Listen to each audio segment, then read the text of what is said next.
Simple is simplify processes, amplify results. Simple is.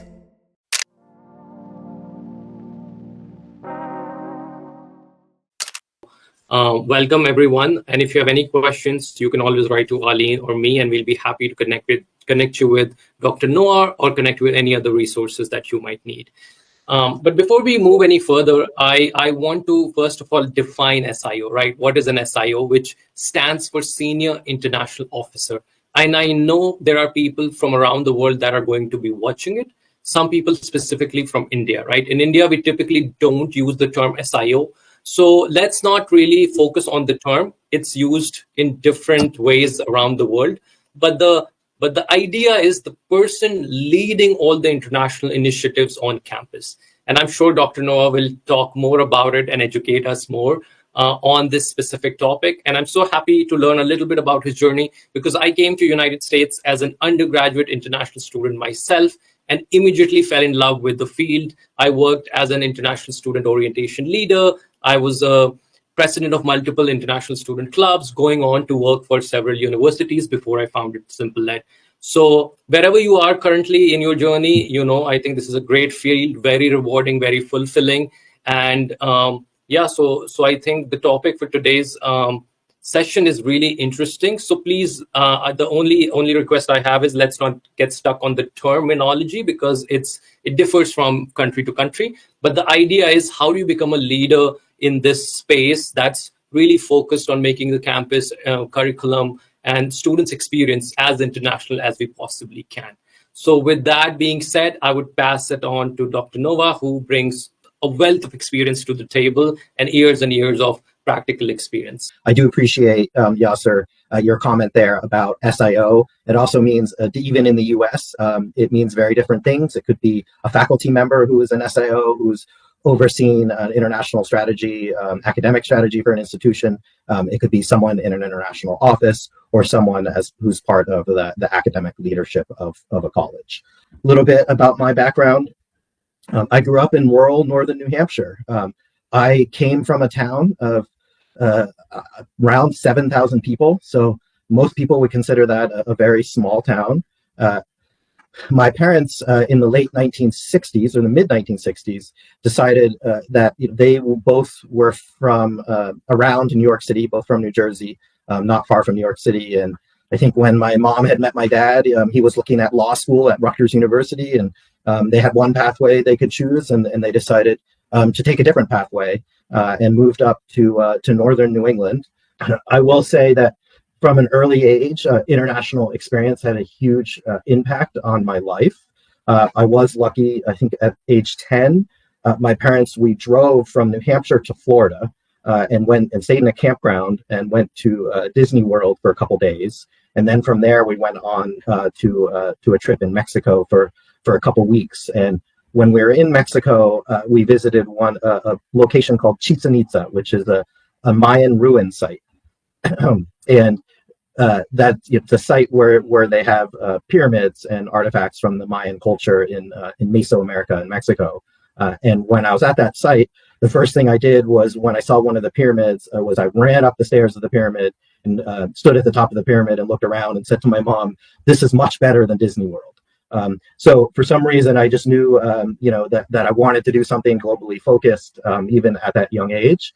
And then I also want to let folks know that I did surround myself, for some reason, growing up, with people who had big dreams. So the photo on the right here, you can see I'm on a trampoline, and there's someone above me jumping over my head. And that is a friend I grew up with. His name is Bodie Miller. And he, at that age, I remember him saying to me once, I'm going to be the best skier in the world. And, most people, if you hear something like that, you just think, oh, that this person is, being a little silly, and you take it with a grain of salt. But I believed him, and he ended up becoming the most successful U.S. male alpine skier in history, and won 6 Olympic medals. But I did have a number of friends, even from a young age, who, had big dreams and followed those dreams. So just in terms of my pathway to international higher education leadership, I graduated high school in 1994. And I was a non-traditional student, so I didn't decide to go to college right away. I can't say I was a super serious student in high school. I did well enough, but was not really thinking too much about college or my next steps. So during that gap year time, so a lot of students nowadays in the United States will take a traditional gap year and do some sort of international experience. I created my own. I didn't even know about gap year programs. So I worked in restaurants, and at one point I worked in a restaurant for about 9 months straight to save money. And then I went on my own gap year experience. I traveled, I backpacked in Mexico, and that was really eye-opening for me, and also helped clarify that I did want to come back and pursue an undergraduate program. So I came back and I focused my undergraduate studies on political science, sociology, and Spanish. And then when I finished my undergrad, my first job was at a private boarding school in New Hampshire, a place called the White Mountain School. And the opportunity I had there was to teach beginning Spanish. They call it the triple threat, live in a dorm with the students being the dorm parent, and then also coaching sports. I coached road biking and skiing. But through that work, what I found out pretty quickly, I did not, in terms of working with 9th and 10th graders in high school, I didn't love classroom management. I enjoyed the teaching. I enjoyed the interaction with students. However, the opportunity I had through that work was to bring students on service learning programs, short-term service learning programs to Central America. We brought students to Nicaragua and students to Honduras. And I realized very quickly that facilitating international experiences was really where I saw the transformative power in education. So I left that position in 2003 to pursue a master's degree at Dartmouth College in global studies. The program was called the Master of Arts in Liberal Studies, and I had a global studies focus. And even while I was doing my graduate work, I did not fully understand that there was a field of international higher education. And as I was finishing my studies, a friend of mine alerted me to a company in the town of Hanover, New Hampshire, where Dartmouth College is, that was a study abroad provider that worked with colleges and universities all over the U.S. to send students abroad to multiple locations all over the world.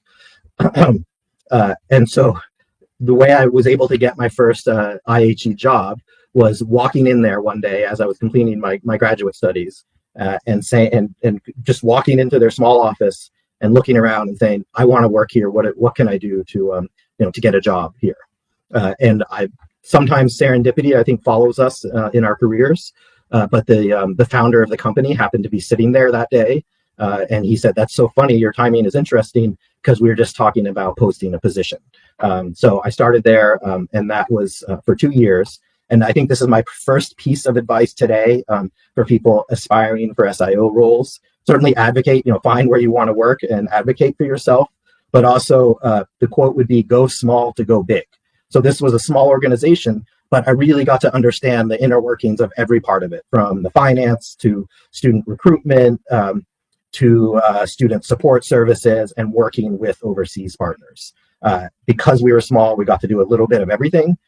And it was a really interesting place to be. Some of the people I worked with there really went on to big jobs in international higher education. So again, go small to go big.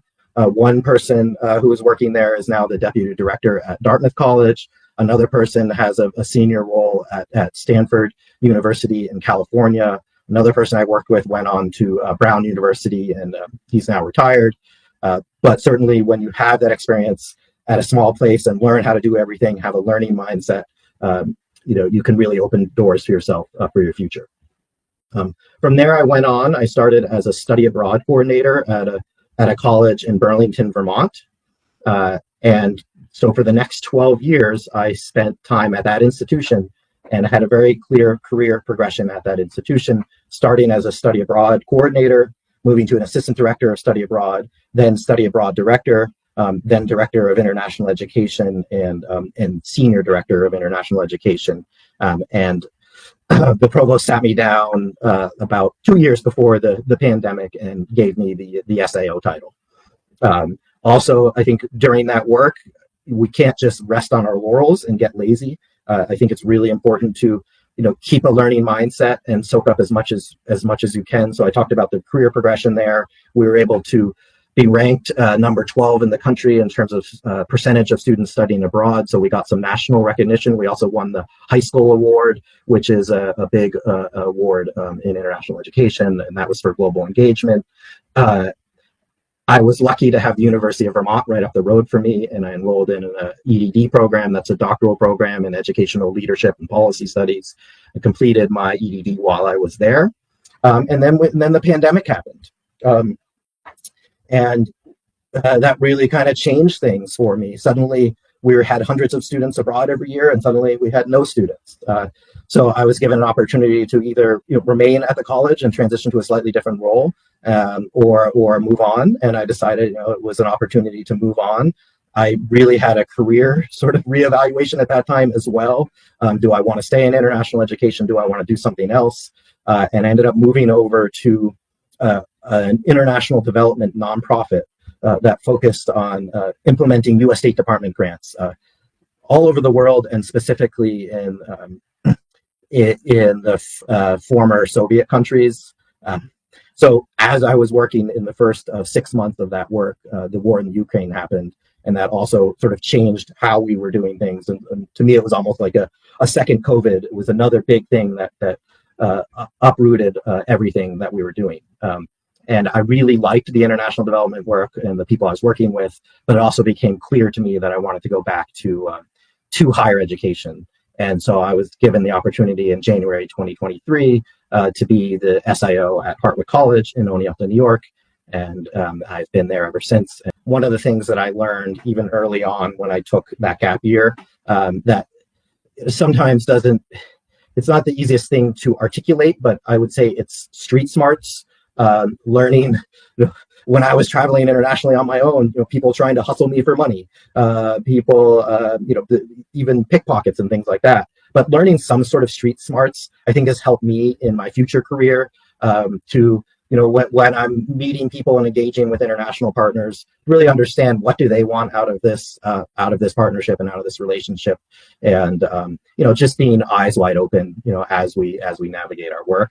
And just in terms of along the way, I really tried my best in my professional career to soak up as much as I can from people I respect and people I fear.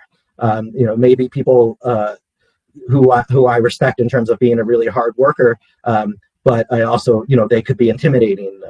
And those are the people I actually try and get closer to so I can learn from them and see how they do things and see what I can pick up.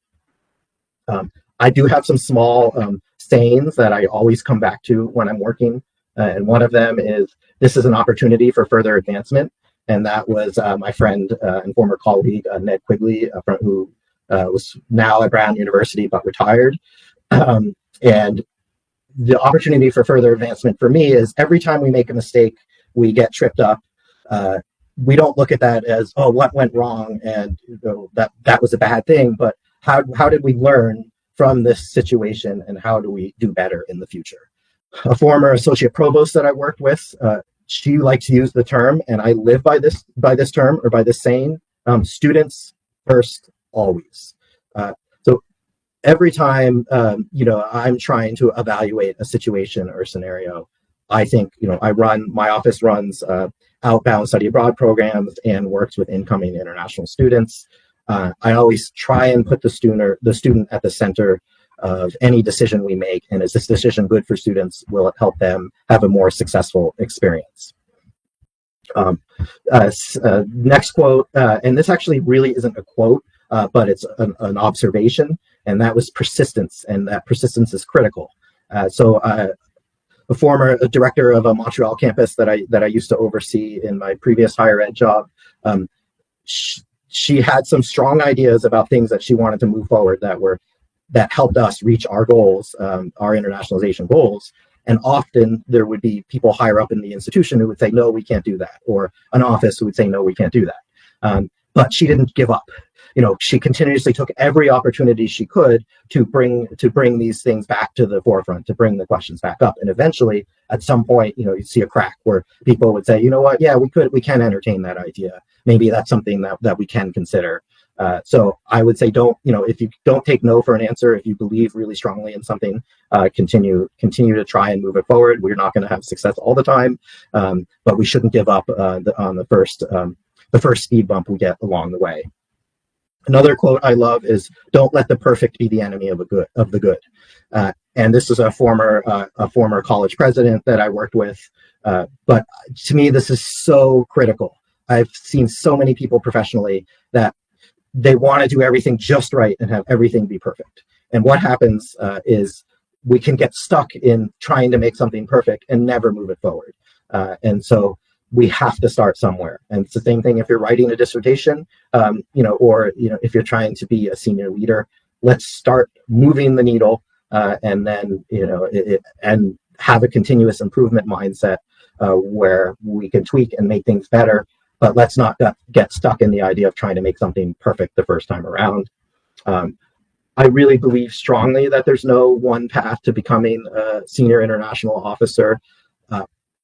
There are graduate programs in the US that focus on international higher education, but most of the SIOs I know, I would say, did not come through that traditional pathway, have had all sorts of life experience that has informed their careers. So I don't think I would say to someone, if they came to me and said, I want to be an SIO, I don't think I would say, you have to do this program and follow this path. But I would encourage them to really synthesize all their experiences and do what's best for them. I do think it's critically important to build a network in the field. So many times, I've been at a conference or even a webinar, and I've made a connection with someone, and you may not see the value in that connection at that present time, but 5-10 years down the road, suddenly that person pops up. They're on a committee, for a job you're looking at, or they know someone who knows someone, and it helps you build a connection for global engagement at your current institution. So the network in our field, I feel like it's a very small field, and it's critical. And we can move to the next slide. Thanks. In terms of how I approach my work, I would say work hard, but work smart. Nowadays people use ChatGPT, for example. There are tools out there that can help us. So it doesn't mean, we don't just work hard to work hard, but let's think about strategically how we're approaching our work. And I always try and think of the big picture goals as well, and how is my current work that I'm doing working towards that larger institutional goal.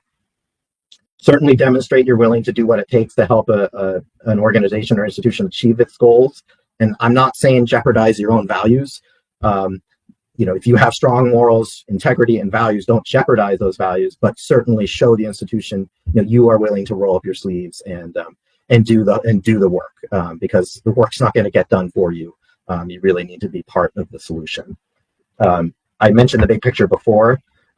So think about the big picture, think about your overarching goals, but the SIOs and the senior leaders I've seen really have success that their colleagues respect are the ones who think about the big picture, but are not afraid of the weeds. There are several times where I want to understand how an application process works and how the form is built. And those are types of things I've seen a lot of senior leaders who I don't necessarily respect say, well, that's, I'm above that. I don't do that stuff. I personally don't feel like I'm above anything. And if sometimes rolling up your sleeves and getting into the weeds to understand and get something done is what it takes, that's what it takes. I mentioned us having a small field. So I'd say don't forget the little guy, because, and for anyone for that matter, because you can be at that conference or have that conversation with someone, and you may not think they're an important person that you need to impress. But you don't know, 10 years, this just happened to me the other day. There was someone who I had met probably 15 years ago professionally, and I thought he was a nice person. I didn't see him as a senior leader, and now he's the vice president of a huge international company. So you never know, when these things sort of come full circle, and the more that that we can just treat people well and treat people with respect, that's going to pay forward in future years. I love using the term customer service. And I think it really does all start and end with customer service. And this isn't a transactional thing, about, working at a clothing store and being a good, being a good salesperson. I'm talking about when we're working with our stakeholders. For me, it can be parents, it can be students, it can be other offices. Not just being transactional of what are you going to give me and here you go. Or if a student needs help, giving them a one-line yes or no answer, but really being thoughtful and making sure that the stakeholders we work with have what they need, have good follow-up. And I like using the term customer service because after we have that communication or meeting or conversation, that I can use the customer service lens to say, was that person, given good service, and what can we do to enhance that service? Certainly lean into your strengths in terms of leadership. I feel pretty self-aware of my strengths. I actually think public speaking is not one of my strengths, but I'm happy to do it. But hard work and showing results is certainly, I think, works my comfort zone. But lean into your strengths. And I'd also say lead with the 80-20 role, and that's really what I like to focus on with my team. So you have 80% of the stuff you really love to do and that you're good at and that gives you energy and makes you excited. And then you have that 20%. I mean, you could also call it 90-10, but if we're looking at 80-20, that 20% of maybe it's paperwork or things that don't necessarily give you energy, but they have to get done. So I often think about that when I'm working with my teams of, how can I help this person be motivated and productive in the vast majority of their work, and what is that piece of the work that really needs to get done, and trying to balance that. I think advocating for your team is huge, and giving credit when credit's due. As a leader, I do not like to take credit for things that people on my team have worked on. So I constantly try and give recognition and spread it around. I would say myself, I tend to be very collaborative. Are you a visionary leader? Are you a data-driven leader? Are you a people person? Understand that if you want to be an SIO. What are some big projects or accomplishments that you have in your portfolio? What programs have you built? How have you managed a crisis? What did you learn from that? What do I wish I had known earlier? I don't know everything. And so the younger I was, the more I thought I knew, and the older I become, the less I realize I do know. So listen first, talk later, be humble, be good, realize you're never going to make everyone happy all the time, and be okay with that. And moving the needle at an institution does have its pain points, and that's okay. That's part of growth. And then just this quote I love. This was a pro vice chancellor at Auckland University of Technology in New Zealand, and he said, "The price I pay for my experience is my youth." So the photo here, I'm certainly not the guy in that photo anymore, but I think I've learned some things along the way, and I wouldn't trade any of it. I wouldn't trade any of it for being that young guy again. Hello, thank you so much for watching this recording. I hope you found it useful and valuable. My name is Yasir, and I'm the founder and CEO of SimpleEd. At SimpleEd, we do amazing international education events throughout the year, so please check out our website and find out more information.